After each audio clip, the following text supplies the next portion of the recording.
How you guys doing? It's 5 and 4 Mystic from Bookie Bullies, and yo, today we got some NBA. It's winning Wednesdays. We're gonna get right into it, try to make some cake. Listen, we got the San Antonio Spurs versus the Cleveland Cavaliers. Cleveland 5.5 favorite. Pretty sure Garland is still out. I don't gotta play in this game. Honestly, I should bet on Cleveland to cover the spread, but with all the trades and every you know what? Cleveland to cover the spread should be the right thing to do. But look at the discrepancy in these numbers. I don't like to break down these videos when I do it like this. But look at these discrepancies. 185 to 165, right? This is for the favorite.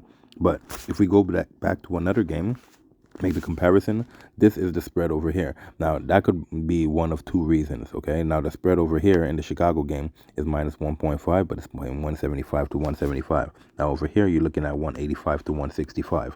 Now, they're giving you an extra 20 cents on Cleveland 5.5. That's probably because they're really a 5.0 favorite. So being a 5.0 favorite, Mise au jeu, which is the Lotto Quebec version of the sports betting shit, these guys won't actually allow you to bet on pushes. So this is probably one of the reasons why Cleveland is paying a little bit less money. But that's a discrepancy that you have to pay attention to, because you might lose your money on a point 0.5, and that would be the reason. And now you're betting to win 60 cents or 10 cents less than you would get on, let's say, a Charlotte or a Chicago.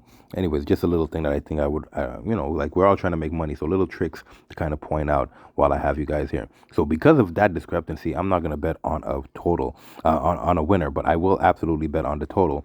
216.5 is the total. I like the under in this game, although San Antonio is a team who could actually score buckets. I don't think this game is going to go over. Next, we got Charlotte versus Chicago. Charlotte's at home, plus 1.5 favorite. I think they're going to win the game. I can't really bet on that though, but I will like 236.5 is really high. So no play in that game either. Next, you got OKC versus Toronto. Toronto's paying a handsome 180 on your buck. So 80 cents on your buck if you bet on Toronto to actually cover the spread. I don't like that spread very high, very much. It's a little too high for me. OKC typically covers the spread. Give me OKC plus 10.5. They're like the number one team in the league overall at covering spreads, because they've been having such high double digits and all these other numbers to cover, which they typically do. Mind you, there might be injuries and all that. With Shea, who's supposed to be game time decision, if I'm not mistaken. Still a lot of trades going on in the NBA, so just be aware of all of that. Be careful when you're out here betting your money on the NBA. 204.5 is the total. No play on that side. Next, you got Golden State versus Utah. Utah just traded away Joe Ingles, so they must be feeling some kind of way in the locker room. Rudy Gobert is probably still injured, and you got Donovan Mitchell coming out from the concussion protocol. Probably going to go easy with him. Plus 1.5 for Golden State. I like Golden State underdog at any point in time. Listen, again, you guys got to make sure that you check to see if there's any injuries. This is a rundown video. It is not actually a breakdown video. While I am breaking down the books, I'm just running through them. So pay attention to your own injuries and all of that. Find out the reason that these guys are paying the numbers that they're paying. Next, you got LA Lakers. They're playing against Portland, 8.5. These are two teams that are on my do not bet list. I can't bet on these teams, and I refuse to do so.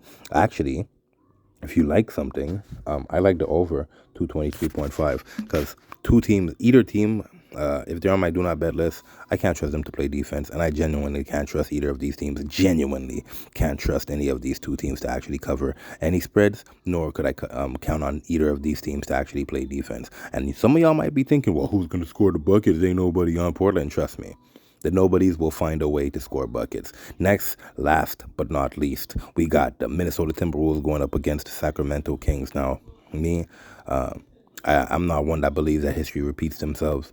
I strongly believe that Sacramento's going to win this game. But who's going to bet on Sacramento? They've been like the worst team in the league at the spread, at the number. They allow like the most points in the first quarter. They're like number one in allowing buckets, whether they're home or on the road. They're just a bad team, is Sacramento. That's why they made such big moves in the trade. So let's just pay attention to who might be active or inactive in what's going on today. But no play in that game, because who's betting on the 6.5? Who's betting on that 12.5? I'm not betting on that 8.5. And again, 234.5. This is a team that allows so much points. Now, I can't trust any of these guys to do anything. If anything, I'd put Karl Anthony Towns under on his rebounds, and that's not even available on this sports book. But it's something I definitely look at. Anyways, read them and weep. These are my 4 plays for the day.